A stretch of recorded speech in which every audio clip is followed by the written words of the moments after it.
What does the cat do? Meow.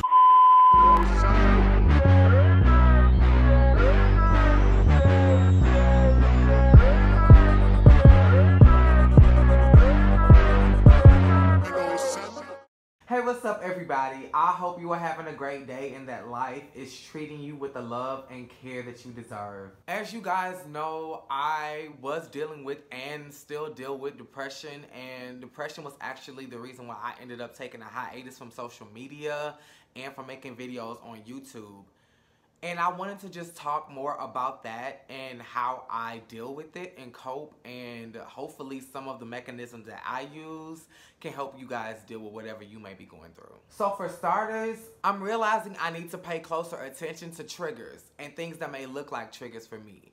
I know for me, when my depression is starting to come up and rear its ugly head, I first become very irritable. Things just irritate and agitate the fuck out of me, and I am just overwhelmed with irritation about every little thing in life. And like I was saying in the last video about depression, when I first came back from my hiatus, at the time I didn't recognize that as depression because I had legitimate things to irritate me. But now, walking in mindfulness and just understanding what depression is for me and how I need to cope, even if there's a reason for your irritation, even if there's a reason for my agitation, let me make it personal, I still need to take a beat and address that, dissect and assess that, because there could be something there, you know, something bigger than a situation that I'm just reacting to. Maybe that's a trigger for me and I'm responding to the trigger. So everything was irritating me, and I also believe on a spiritual journey and on an energy journey, you have an entity of evil that is pressing against you. So the more you press for good, there's an energy or an entity that is pressing for evil to try to suppress whatever that is. I don't know why the world is made this way, but it is. When you are trying to do something good, something does not want that to happen. And I was doing a lot of good. I was seeking closure with so many people, and I was just closing chapters and really growing as a human in this world. And that entity was not happy about that at all. So I think to suppress the greatness that was blossoming in me, I think that energy was like, the one way I can get him, the one way I can get Cat is to depress him. Because I wear my heart on my sleeve, and if you depress me, my life is over and I just have no motivation to do anything in life. And that was starting to happen.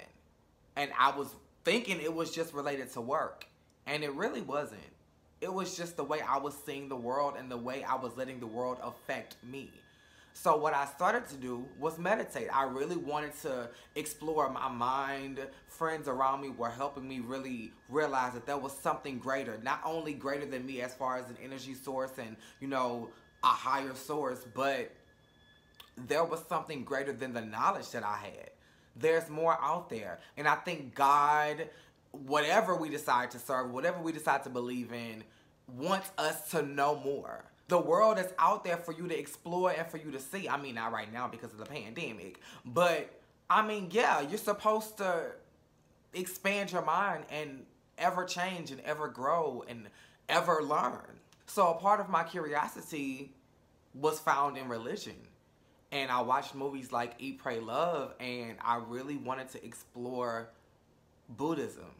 So I started with meditation, and I still am in meditation. I haven't chanted or anything like that, and I just kind of educated myself on the religion and the spirituality of it all, and I really love it. So every morning I would meditate, and I'll post the link. I'm just now learning to kind of meditate just with silence. I still need some sort of like guidance to like lead me into the meditation, into the mindfulness of it all.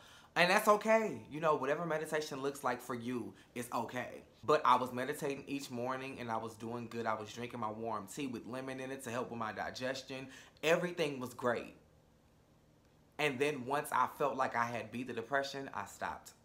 And me stopping was the worst thing I could have ever done, you guys. Once I stopped, like my dad likes to say, all you need to leave is just a crack for the devil to get in. If you leave a crack, he gonna bust that door wide open and really just wreak havoc in your life. And I think that's what happened.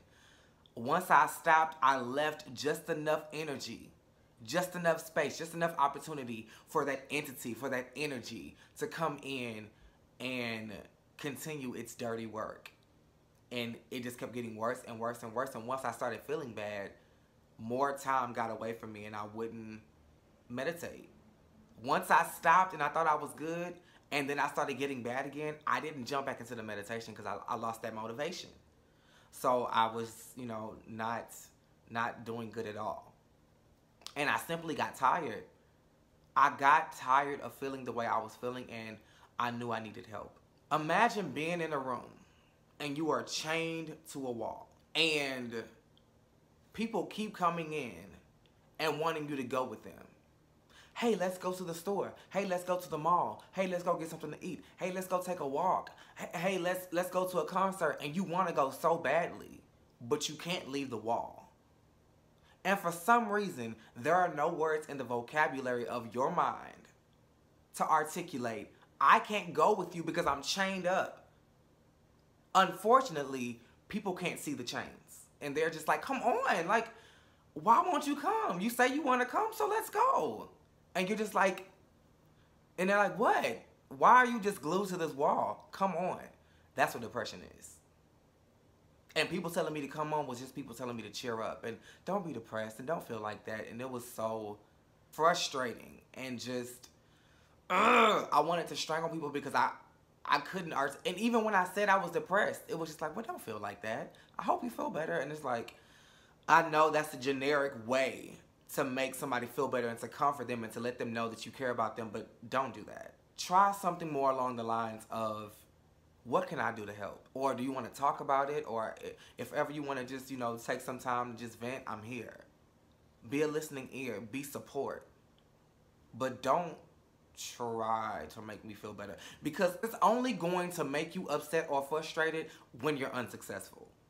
Because that's the downside of depression. You can make me laugh.